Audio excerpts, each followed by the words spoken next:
Hello, இன்றைக்கி முறுக்கு செய்கிறது எப்படின்னு பார்க்கலாம் வாங்க. ஸோ இது வந்து பட்டர் முறுக்கு. இதுக்கு முக்கியமான இன்க்ரீடியன்ட் பட்டர் தான். ஆக்சுவலி நான் வீடியோ எடுக்க மறந்துட்டேன். நான் இதில் வந்து ½ கப், இந்த கப்பில் வந்துட்டு ஒரு 5 கப்ஸ் ஆஃப் ரைஸ் ஃப்ளோர் எடுத்திருக்கேன். நான் வந்து ஷாப்பில் வாங்கின ரைஸ் ஃப்ளோர் தான் எடுத்திருக்கேன். நீங்கள் வீட்டில் இருந்து கூட யூஸ் பண்ணிக்கலாம்.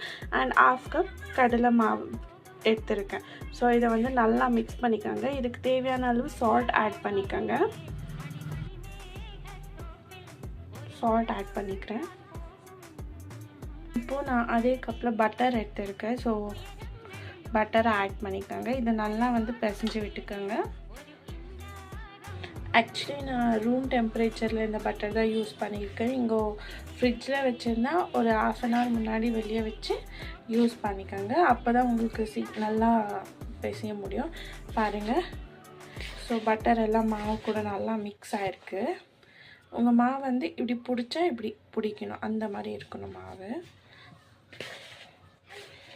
இப்போ நான் இது கூட சீரகம் 1 ஸ்பூனு, வெள்ளை எள்ளு அண்ட் கருப்பெள்ளு எல்லாம் 2 ஸ்பூனாக எடுத்துருக்கேன். உங்களுக்கு எவ்வளோ தேவையோ அவ்வளோ யூஸ் பண்ணிக்கோங்க.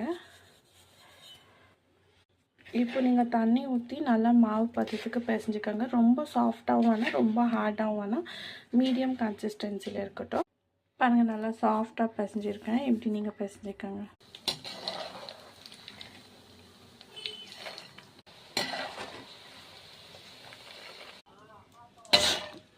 கார்னிஷ்காக கொஞ்சம் கருவேப்பிலை ஃப்ரை பண்ணிக்கிறேன்.